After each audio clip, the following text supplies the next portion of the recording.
लग जा गले के फिर ये हंसी रात हो न हो, शायद फिर इस जन्म में मुलाकात हो न हो।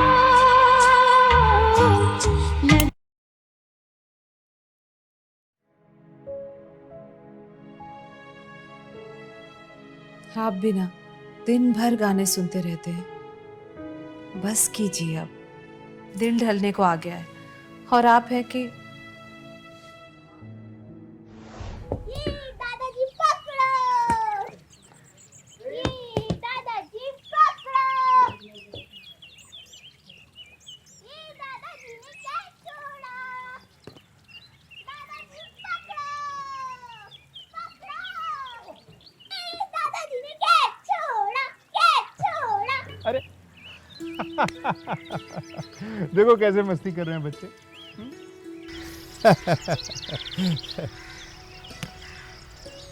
बिल्कुल हमारे डिल्लू जैसा है ना। अब वो हमारा डिल्लू नहीं रहा। विद्या जल्दी करो, रोज की तरह स्कूल के लिए देर हो रही है यार। अरे आ गई ना, आ गई। चल डिल्लू, देर हो रही है बाबा। चलो चलो चलो लेट्स गो। एक मिनट, ये रहा बैग और ये रही वाटर बॉटल। चल हाँ ठीक है। आओ। एक मिनट रुकिए ना। अरे अब जा। चल आई को बाय करो। बाय। चलो डिल्लू, स्कूल के लिए देर होएगा।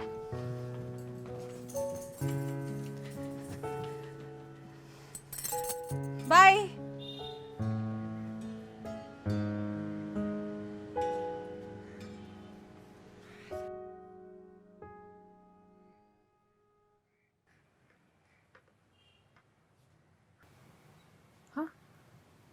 चाय पी लो। हाँ, आपने क्यों बनाई? कभी कभी मेरे हाथ से भी पी लिया करो। ओहो,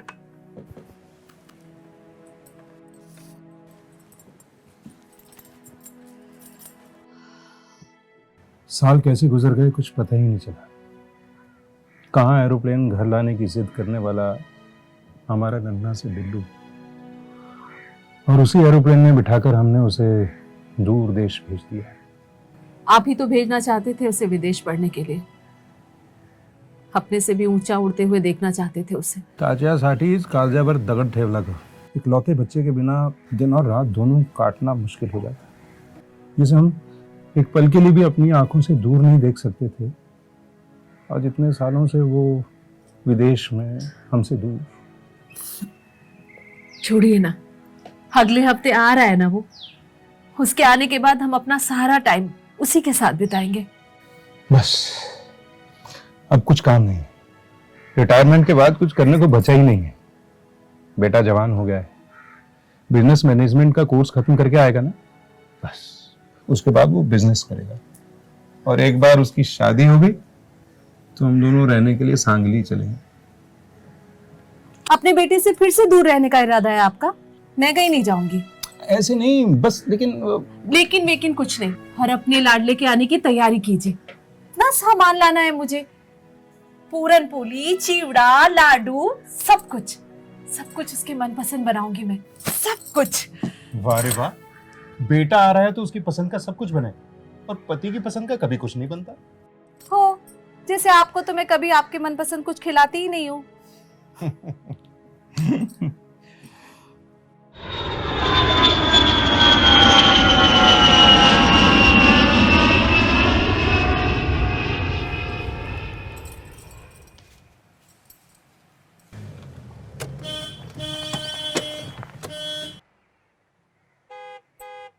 दिलीप, लगता है दिलीप आ गया। दिलीप,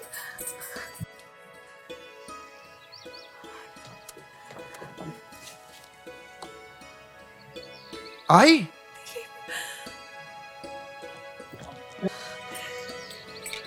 आजा वाड़ा।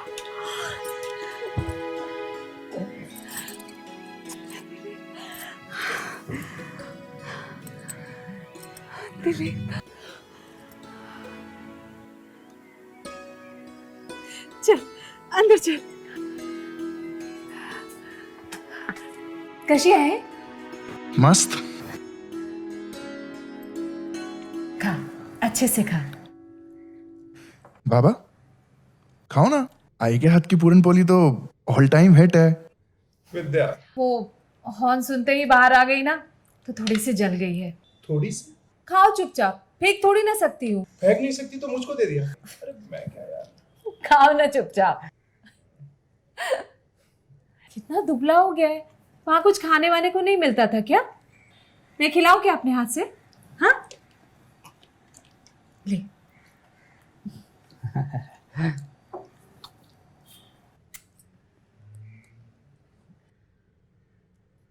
आई आ गया तू। बैठ, मैं तेरे लिए चाय लेकर आई। आई तुझे कितना बुखार है? तू आज यहाँ बैठ, आज का खाना मैं बनाऊंगा। अरे मैं बिल्कुल ठीक हूँ, तू बैठ, कुछ खाने के लिए लाती हूँ मैं। नहीं आई, तू बैठ, मैं आज बनाता हूँ। अरे डिल्लू ठीक हूँ ना मैं। नहीं नहीं नहीं, तू बैठ, मैं तेरे लिए गर्मा गर्म चाय लेके आता हूँ, ठीक है?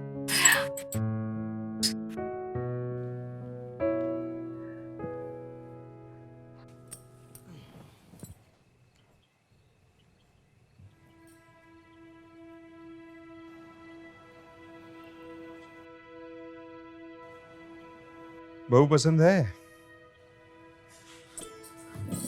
मंजे डिल्लू के लिए रिश्ता है।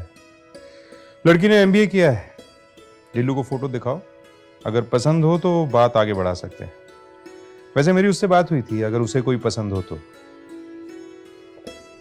पर उसे तो हमारी पसंद की लड़की से शादी करनी है। सच में बेटा हो तो ऐसा। शायद पिछले जन्म में हमने जरूर कोई पुण्य कर्म करे होंगे जो सब कुछ सपने की तरह लग रहा है। लाइफ हो तो ऐसी। विद्या, एक कप गरम गरम चाय मिलेगी? चाय अभी लाई।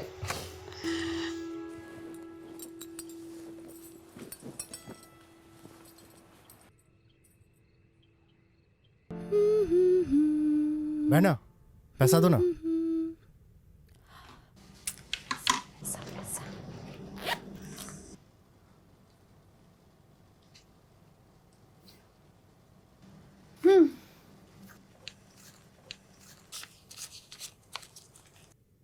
थैंक यू बहना।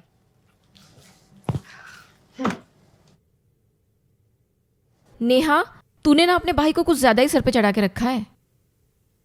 अच्छा छोड़ो, मैं क्या कह रही थी। दिलीप ना एक लौता लड़का है उनका। तुम्हारे बाबा ने ना सब कुछ संभाल के रखा है, और शादी के बाद ना उसको अपनी माँ की पल्लू से छुड़ाकर अपनी मुट्ठी में कर लेना। और महारानी, शादी के बाद भूल नहीं जाना अपने माँ बाबा को। आई तू भी ना। वेणु, मेरे इकलौते बेटे की शादी, तुमको जरूर आना है, कोई बहाना नहीं चलेगा। सर जी, आपने बुलाया तो आना ही पड़ेगा ना।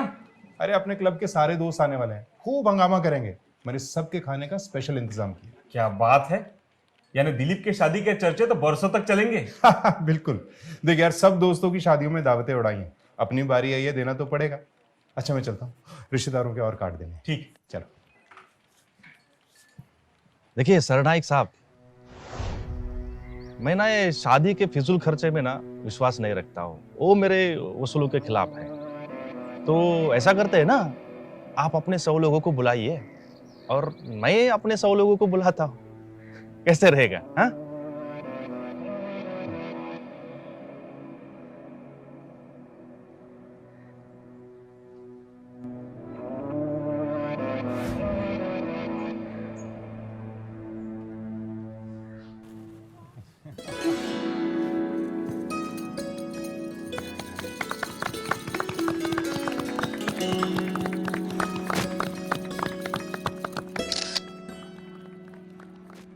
Thank you so much for coming.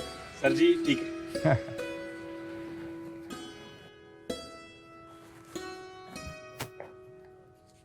Ramakant जी, ये क्या किया आपने? आपने तो मेरे बात को कोई अहमियत ही नहीं दी। देखिए, मैंने आपको बोला था कि आपकी तरफ से 100 लोग आएंगे और मेरी तरफ से 100 लोग आएंगे, मगर ये आपने क्या करके क्या रखा है? अरे पूरे शहर को बुला लिया बारात में। देखिए, आप आमिर होंगे, मगर मैंने भी अपनी बेटी की पढ़ाई में कुछ कम खर्चा नहीं किया है। देखिए, मैं अपने 100 प्लेट का ही पैसा दूंगा, बाकी आप देख लीजिए जो करना है वो।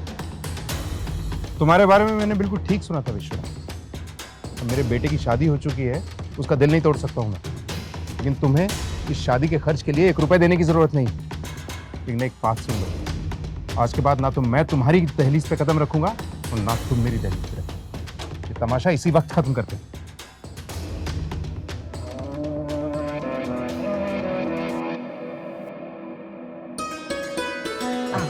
अंदर आओ।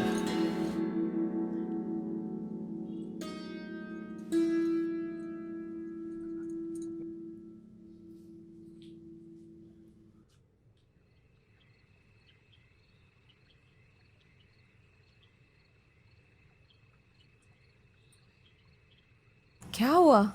शादी में भी आपका चेहरा उतरा हुआ था, क्या बात है? हम लोगों से बहुत जल्दबाजी हो गई है विद्या। पहले तो ये लोग शरीफ लगे थे, लेकिन अब इन लोगों ने अपना असली रंग दिखाना शुरू कर दिया। पैसों के लिए इस हद तक गिर सकता है, मैंने कभी सपने में भी नहीं सोचा था। जाने दीजिए ना, आप अभी भी उस बात को दिल से लगाए बैठे हैं। एक ही बेटा है हमारा, अगर उसकी शादी में पैसे नहीं खर्चा करेंगे तो क्या फायदा इन पैसों का? जाने दीजिए। विद्या, कुछ गलत होने वाला है। बहुत बहुत अजीब महसूस हो रहा है। कुछ नहीं होगा, सब ठीक हो जाएगा।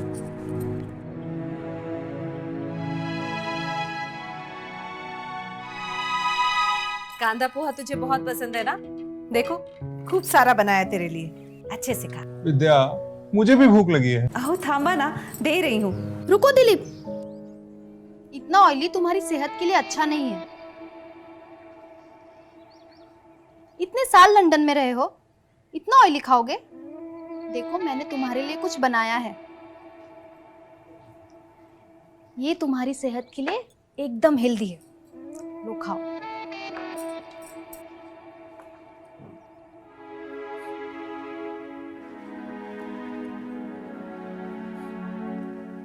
आप खाइए।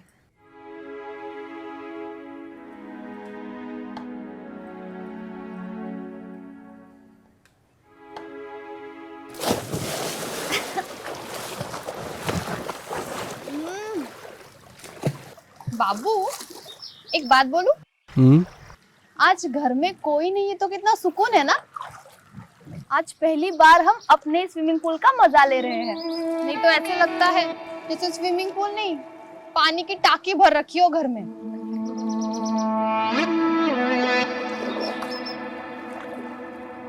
आई और बाबा के सामने हम लोग ऐसा बैठेंगे तो अच्छा नहीं लगेगा ना। वो तो अब सांगली गए हैं। हाँ तो उनको बोलो ना वही रहने के लिए। वैसे भी इस उम्र में उनको वहाँ की हवा ज्यादा सूट करेगी ना, और हमें भी थोड़ी प्राइवेसी मिल जाएगी। अब मिली ना प्राइवेसी, अब इसका हम फायदा उठाते हैं।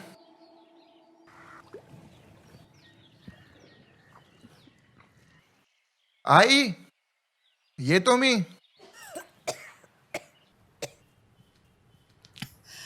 हो। क्या हो गया? फिर से बुखार हो गया? ये वायरल वाला फीवर हो गया है। चल ना यार डिल्लू, उशीर होता है। बुखार है तो चले जाएंगे ना डॉक्टर के पास। अब बच्चे थोड़ी ना है कि हर बात समझानी पड़े। बाबा, हम लोग को लेट हो जाएगा, हम बाहर से डिनर करके आएंगे। चलने यहाँ।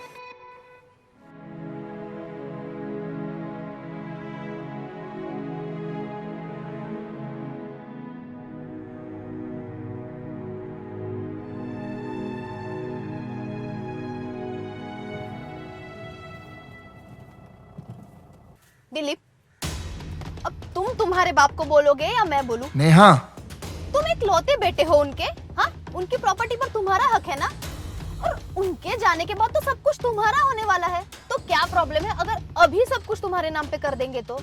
ऊपर जाते वक्त क्या अपने साथ लेके जाने वाले हैं सब कुछ? देखो, ऐसे देखो मत, मैं जो बोल रही हूँ वो करो। यार, मैं अपने ससुर के बंगले में नहीं, अपने पति के बंगले में रहना चाहती हूँ। मैं भी तो सबको फक्र के साथ कह सकूं ना कि मैं मालकिन हूँ इस सारी प्रॉपर्टी की। वो तो तुम अब भी हो यार। नहीं, अभी मैं नहीं तो तुम्हारी आई मालकिन है इस प्रॉपर्टी की। तुम्हारे बाप ने तो मेरे आई बाबा को इस घर का रास्ता भी बंद कर दिया है। नेहा, नेहा, नेहा, नेहा। इसी महीने इन दोनों को घर से धक्के देकर बाहर निकाल दूंगी। फिर जैसे ही वो लोग चले जाए ना, तू और बाबा तुरंत यहाँ रहने आ जाना। वाह मेरी बिटिया रानी वाह, आखिर तूने वही किया जो मैं चाहती थी। अब आएगा मजा।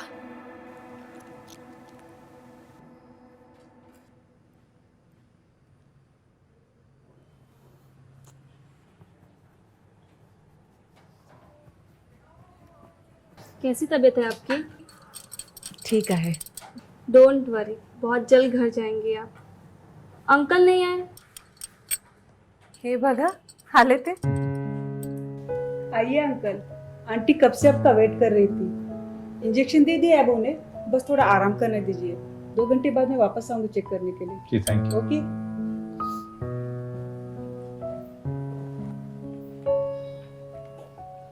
बस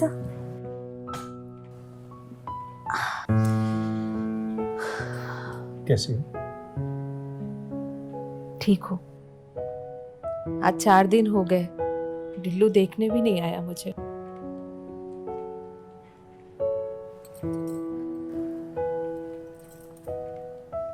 देते हैं उसे जो चाहिए ना।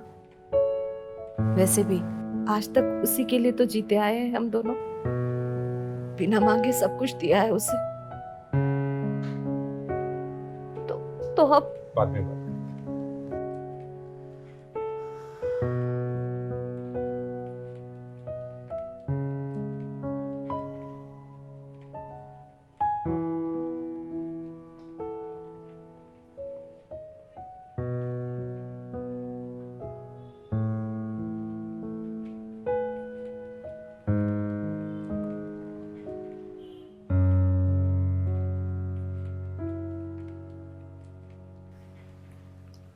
रमाकांत सरनाईक तुम्हीच का? हाँ, वो आपको साहब ने चौकी में बुलाया है। पूछे क्यों? वो साहब उधर ही बताएंगे। ठीक 4 बजे आ जाना चौकी में। मैं खुद इस मामले की जांच करता हूँ और आपको इन्फॉर्म करता हूँ।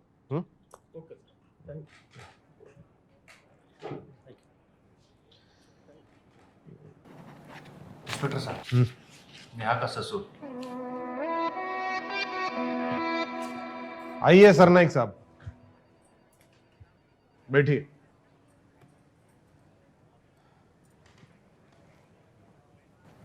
चव्हाण 2 चहा सांग रे।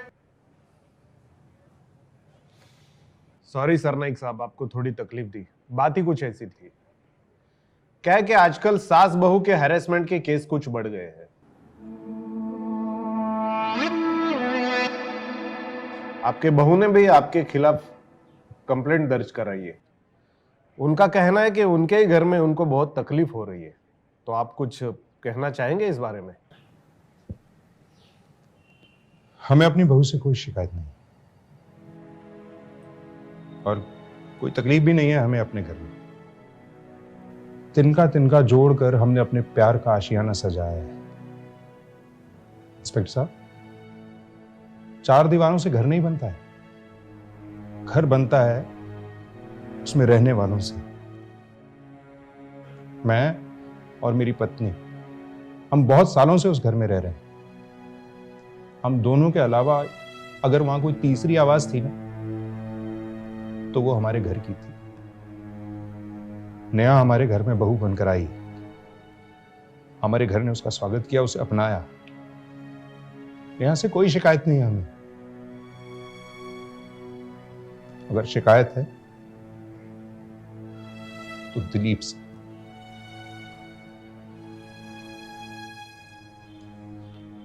जिसे हमने राजकुमार की तरह पाला, किसी दुख दर्द का कोई एहसास नहीं होने दिया। खैर, जो होता है अच्छे के लिए ही होता है। तो फिर आपके बहू ने आपके खिलाफ कंप्लेंट क्यों दर्ज की? की होगी कंप्लेंट? अब क्यों की वो हम लोग नहीं जानते। मैंने आपसे कहा ना कि अपनी बहू से हमें कोई शिकायत नहीं है, हमारा बेटा ही नालायक निकला। सर, मैं और मेरी पत्नी बहुत सालों से अकेले रह रहे हैं, आगे भी हम अकेले रहेंगे। दिलीप से अब कोई रिश्ता नहीं है हमारा, इसलिए इसकी कोई ख्वाहिश हम पूरी नहीं कर सकते। उसे हमारा घर चाहिए, पैसे चाहिए, प्रॉपर्टी चाहिए, नहीं दूंगा उसको। मेरी मेहनत की है, अब अगर कोई रिश्ता ही नहीं रहेगा तो कोई गिला शिकवा भी नहीं होना चाहिए। आपको हम लोगों पर अगर कोई एक्शन लेना है तो आप ले सकते हैं, लेकिन मैं इसे कुछ देने वाला नहीं। सर मुझे कुछ नहीं चाहिए, जो चाहिए स्नेहा को चाहिए, और इसी ने मुझे परेशान कर रखा है। और ये तो आप दोनों की पसंद थी ना, और आपके खिलाफ इसी ने मुझे पट्टी पढ़ाई है। इसी ने मुझे प्रॉपर्टी के लिए हरासमेंट वाला झूठा केस करने के लिए बोला।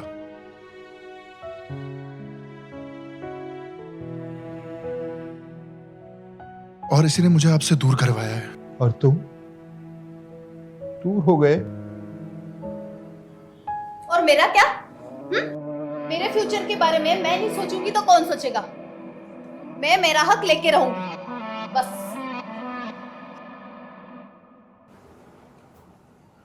इंस्पेक्टर साहब, मैंने अपने जीवन में पढ़ा बहुत कुछ, लेकिन लिखी हैं सिर्फ 4 लाइन। हजारों ख्वाहिशें ऐसी जो हर कूचे पे दम तोड़ दे। कुछ ना तेरा कुछ ना मेरा, देख पथ और कदम मोड़ दे। मुसाफिर है तू भी, मुसाफिर हूं मैं भी, समझ रहे थे बरबस रिश्ते। वक्त का पहिया ऐसे चले जब, आंधी हो या तूफान मोड़ दे।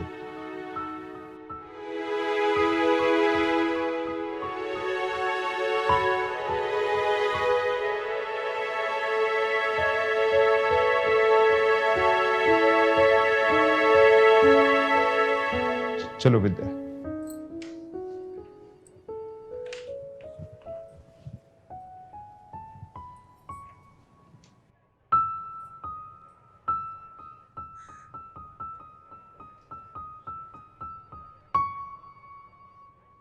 सरनायक, अब तो तुझसे मैं कोर्ट में निपटूंगा।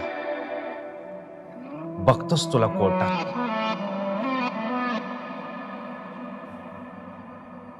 विद्या,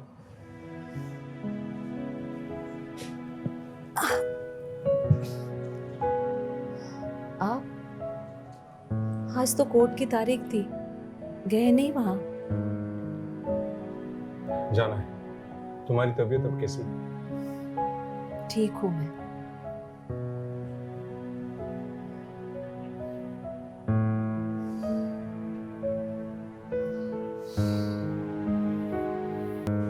यह अदालत अपना फैसला सुनाती है कि माता पिता के जीवित रहते संतान उनकी संपत्ति पर दावा नहीं कर सकती। यह अदालत भविष्य में दिलीप को अपने पिता रमाकांत के व्यक्तिगत जीवन और संपत्ति से बेदखल करती है।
है।